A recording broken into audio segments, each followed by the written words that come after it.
We may be seated.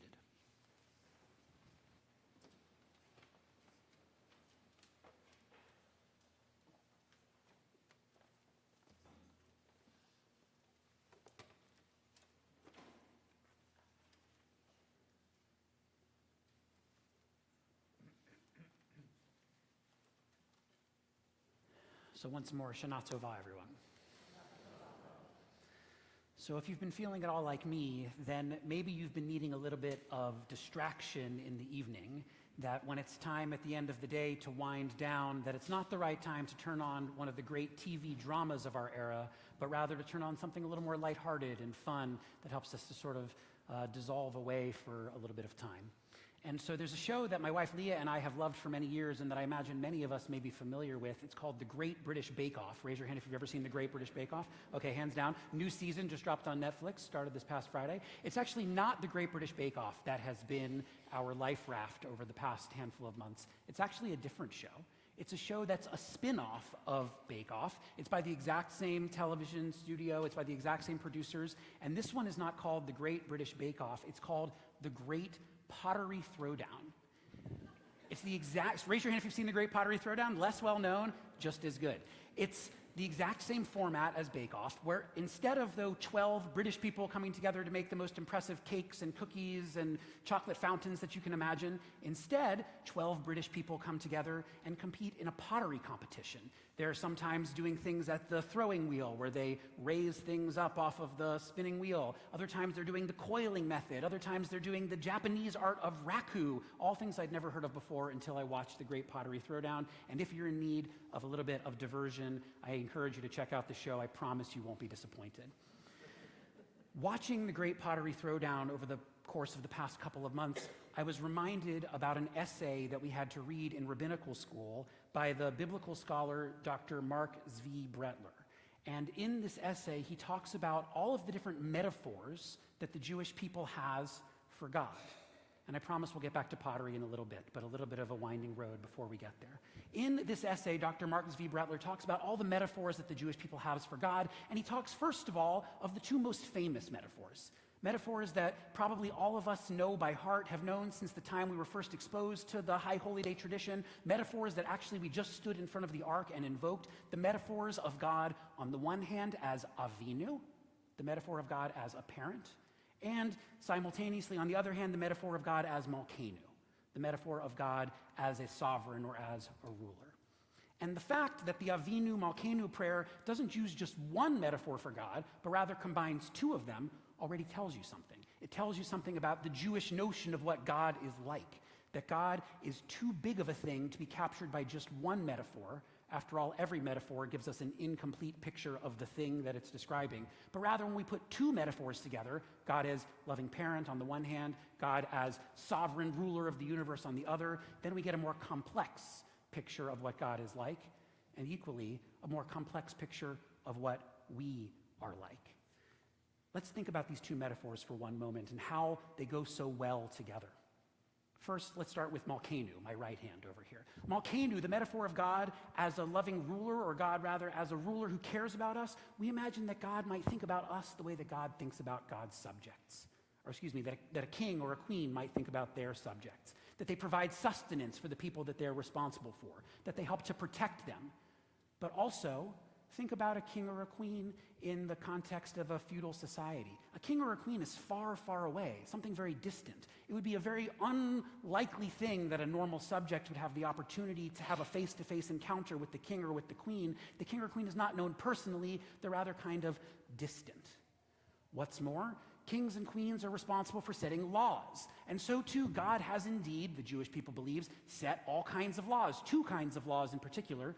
First, there's the natural laws of the universe, the law that any object, when dropped from a height, will accelerate towards the earth at the speed of I'm not sure what exactly, but the speed of gravity, the law that the seasons are going to change in a 4-part cycle depending on how far north or how far south you live, the laws of nature that can never be broken, that are always fixed and eternal, just like the laws that a king or queen might set for their people.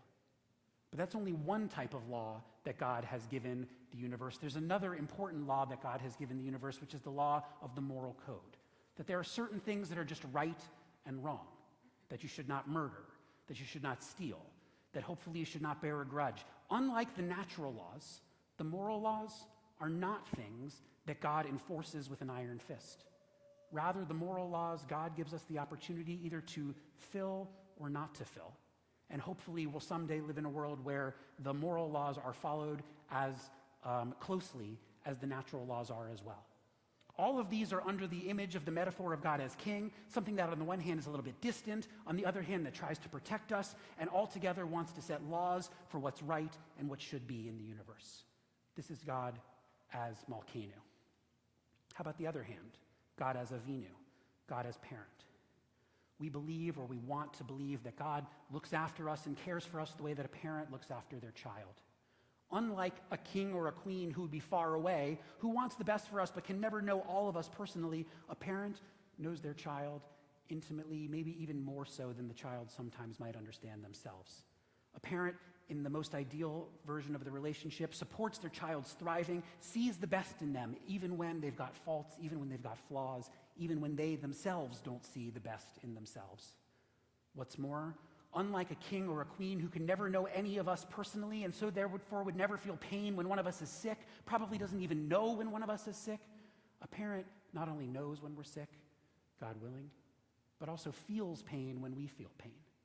That a parent is close, is intimate, in a way that God, as king, is distant and is far. This is God as Avinu, loving parent. And in the wisdom of our ancestors, when you combine these two metaphors together, on the one hand Malkeinu, on the other hand Avinu, what you get is a complex picture of God. God who is at the same time far away and in charge of it all, and in the same breath, very close and cares about each of us personally, the way that we feel in our hearts, God feels in God's hearts. So this so far are the two most famous metaphors for God that are discussed in this article by Mark V. Brettler about the various metaphors that the Jewish people brings to our understanding of the infinite. And he goes on to say, while Avinu and Malkeinu combined makes a really nice composite picture of what God is like, or alternatively, a really nice composite picture of what we'd like to imagine that God might be like, those two metaphors are maybe the most famous so much that we've kind of lost track of some of the other great options that our tradition gave us. Mark V. Brettler, after all, is a scholar of biblical studies, and he points out that the Hebrew Bible is full of metaphors for God, not just parent, not just king, but lots of different metaphors as well. And he makes the case for the reclaiming of one metaphor that's especially pertinent for us today, and especially pertinent for those who like the great Pottery throwdown. He points out that in the Hebrew Bible, God is often referred to, yes, as king, yes, as parent, but just as often, God is referred to in the Hebrew Bible as a potter, someone who makes things out of clay. After all, this is one of our concepts for what God is like. We said that we imagine in the Jewish myth that the world came to be because God created it, that God formed it out of the soup of the cosmos, made this orderly world in which we live. On Rosh Hashanah, this day where we remember the act of creation, it's fitting that we should think about God the creator, God the potter, who forms us out of clay. Equally important is not just that God makes the universe out of clay according to the way Jews understand the world, but if God makes it, then God has made it with order, that God has made it with beauty. The potter wants their world to be balanced, wants their bowl to be even, wants their bowl to be functional. So too we believe that the universe is full of order, is full of beauty, is full of purpose. When you stand at the top of a mountain, when you walk on the Aqueduct Trail and see the beautiful Hudson River, do you not feel how beautiful a world it is that we've been able to inherit? As the Torah myth says in the beginning of creation, that God looked upon it and said, "This is very good." But even more important than all of this, as we see on the great Pottery throwdown, and as we imagine when we think about God as potter, a piece of clay is not something that is lumped and set the way that it is for forever. Rather, a piece of clay is something that can be molded, something that can be formed, something that can be shaped, something that can change from what it has been into something different than it has been. With a little bit of water, with a little bit of motion, with a little bit of gentle guiding of the hands, a block of solid earth can be turned into something beautiful and functional.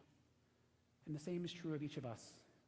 There are habits of ours that are hard, things that we've done for our entire lives that we know are no longer serving us well.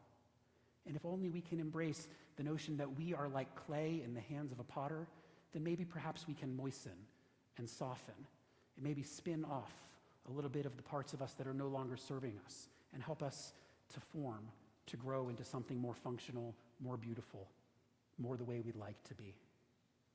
Clay in the hands of a human potter is shapeable and molded and eventually goes into a kiln and is made firm and solid and lasting the way that it will be forever. But this is how God as potter is different from the human potter, which is that in the hands of the divine potter, our work is never done. We're never fully fired off.